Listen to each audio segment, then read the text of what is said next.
wabarakatuh. Hai teman-teman, dalam video ini kita akan membahas tentang famili Poaceae atau juga biasa dikenal dengan suku rumput-rumputan. Berikut beberapa contoh tanaman yang termasuk dalam famili Poaceae. Spesies yang pertama ialah alang-alang atau Imprata cylindrica, merupakan tanaman berjenis rumput-rumputan berdaun tajam yang berumur panjang. Berikut klasifikasi ilmiah dari tanaman alang-alang ini. Adapun morfologi dari bunga alang-alang merupakan bunga majemuk, berbentuk silinder dan tergolong bunga hermaprodit. Batangnya berbentuk menjulang naik dan pendek, tingginya 20 cm sampai 1,5 meter. Akarnya berbentuk rimpang yang menjalar dan berbuku-buku. Meskipun berbentuk rimpang, akarnya tergolong keras dan dapat digunakan sebagai obat. Spesies yang kedua ialah tanaman tebu atau Chasharum officinarum L. Merupakan tanaman perkebunan semusim yang dipanen satu kali dalam siklus hidupnya.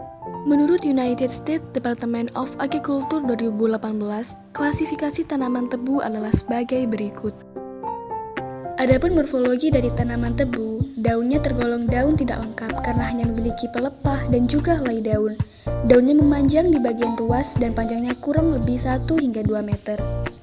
Batangnya berbentuk bulat dengan diameter beragam mulai dari 4 sampai 10 cm. Tumbuh tegak dengan tekstur berbuku ataupun berruas-ruas. Jika dilihat dari fisiknya, akar tanaman tebu memiliki tipe serabut ditambah dengan bagian tunggang yang utama dengan panjang menembus tanah kurang lebih 30 cm. Spesies yang ketiga ialah tanaman padi atau Oryza sativa, merupakan tanaman yang berasal dari dua benua yaitu Asia dan Afrika. Pada padi terdapat kandungan glukosa yang cukup untuk memenuhi kalori harian tubuh. Berikut klasifikasi ilmiah dari tanaman ini. Adapun morfologi dari tanaman padi, akarnya tergolong akar jenis serabut, namun dibedakan menjadi beberapa bagian, yaitu radikula, akar serabut, akar rambut, dan akar tajuk. Batangnya yaitu berruas-ruas seperti pada tanaman tebu. Ruas-ruas pada padi merupakan bubung kosong yang panjang ruasnya tidak sama. Untuk daunnya menyerupai daun rumput-rumputan, namun pada tanaman padi bersisir dan memiliki daun telinga. Daunnya tergolong daun tidak lengkap karena hanya memiliki helaian daun dan ubi daun. Susunan tulang daunnya bertulang sejajar, warna daunnya hijau sampai hijau kekuningan, dan permukaan daun berbulu kasar atau hispidus. Spesies yang keempat ialah jagung atau zemas. Adalah salah satu tanaman pangan penghasil karbohidrat yang terpenting di dunia selain gandum dan padi. Berbagai produk turunan hasil jagung pun menjadi bahan baku berbagai produk industri farmasi, kosmetika, dan kimia. Berikut klasifikasi ilmiah dari tanaman jagung. Adapun morfologi dari tanaman jagung ialah sebagai berikut. Susunan bunganya adalah diklin, yaitu memiliki bunga jantan dan bunga betina yang terpisah dalam satu tanaman. Kuntum bunga atau floret tersusun berpasangan yang dibatasi oleh sepasang geluma. Tangkai tongkol tumbuh dari buku di antara batang dan pelepah daun. Daun pada jagung merupakan daun sempurna karena memiliki pelepah, tangkai, dan juga helai daun. Bentuknya memanjang, antara pelepah dan tangkai daun terdapat lidah-lidah atau ligula. Tulang daun sejajar dengan ibu tulang daun. Permukaan daunnya ada yang licin dan ada yang berambut. Tangkai tongkol tumbuh dari buku di antara batang dan pelepah daun. Pada umumnya, satu tanaman hanya dapat menghasilkan satu tongkol produktif meskipun memiliki sejumlah bunga betina.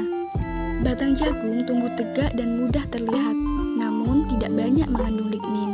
Batangnya berruas-ruas, ruasnya terbungkus oleh pelepah daun yang muncul dari buku. Dan akar jagung tergolong akar serabut yang dapat mencapai kedalaman 80 meter.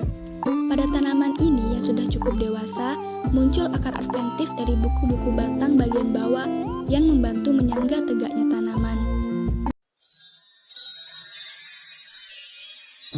Spesies yang terakhir ialah tanaman serai atau sereh. Adalah tumbuhan anggota suku rumput-rumputan yang dimanfaatkan sebagai bumbu dapur untuk mengharumkan makanan. Berikut klasifikasi ilmiah dari tanaman ini. Adapun morfologi dari tanaman sereh ialah sebagai berikut. Akarnya merupakan jenis akar serabut yang berimpang pendek dan berukuran besar. Batangnya tumbuh bergerombol dan berumbi, lunak serta berongga. Isi batangnya merupakan pelepah umbi untuk pucuk dan berwarna putih kekuningan. Daun pada tanaman ini berwarna hijau dan tidak bertangkai. Daunnya kesat, panjang dan runcing hampir menyerupai daun lalang.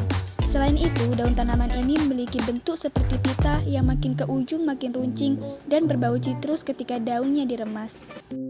Itulah 5 spesies yang termasuk dalam famili Apocyai. Terima kasih dan semoga bermanfaat. Wassalamualaikum warahmatullahi wabarakatuh.